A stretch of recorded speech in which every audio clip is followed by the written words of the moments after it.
Hello friends, in this video we are going to perform a linear static analysis. So now we are going to define the problem. In this problem we have a plate. The dimensions of this plate are 1000 mm and 1000 mm. And we have a hole inside this plate. The diameter of this hole is given 600 mm.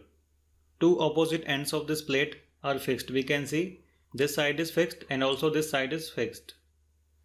The force of 1000 Newton is applied on the boundary of the hole in the z direction. So that is the boundary of hole. A force of 1000 Newton is applied on it and the direction is z direction. So z direction is perpendicular to this plane. We can see this is the z direction. The plate is of thickness 10 mm. The material is steel and the value of E, that is Young's modulus, is given and the Poisson's ratio is 0.3. So what we want from this analysis is that we want to check what is the maximum value of von Mises stress in the plate, and we need to check whether the plate will be able to take this load, whether the plate will break down or not, and we want to calculate the maximum deformation in the plate. So the problem is defined. This is the sequence of the problem by which the linear static analysis is solved in HyperMesh. First of all, we will have to import the geometry. Then after importing the geometry, we will have to do the meshing. Meshing can be of 1D, 2D or 3D meshing. After that, we will have to insert the material properties. We need to assign the material, we need to insert the material properties and all the related values of this material. After that, we have assigned the material, we need to create a property of that material. In this property of material, we will also insert the card image according to the type of analysis. So once we create the property of element, we will assign that property to the component.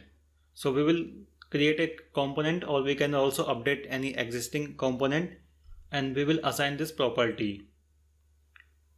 So once the material has been assigned to our component, we will use the load collector.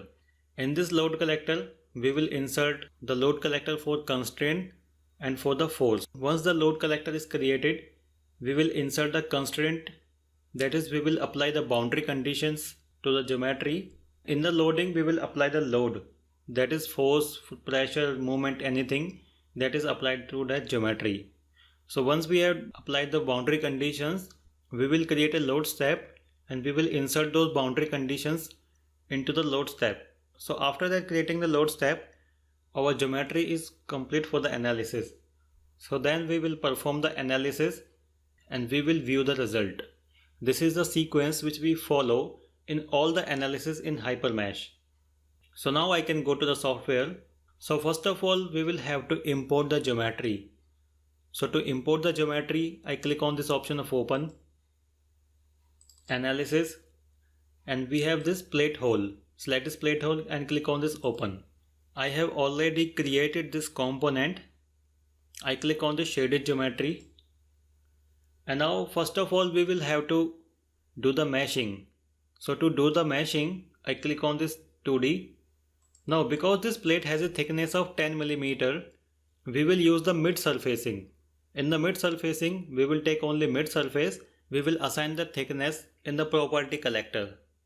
So I go to 2D, click on this auto mesh and select the surface, click on this mesh. And now we can see the mesh density is very high. So we need to reduce this. So I go to this option of element density. Suppose I insert this value 25. Click here, click on this 500 and once again click on this and hit the roller. Once again, the element density onto this hole is very high. So element density I change. Suppose I take 40, press enter and then select this value. And now we can see the mesh density is fine. We can also check the quality of meshing. Go to checks, click on the Jacobian, and it is showing minimum Jacobian is 0.76. It means no element is failing. So click on this return and click on this return. So in this way we have done the meshing.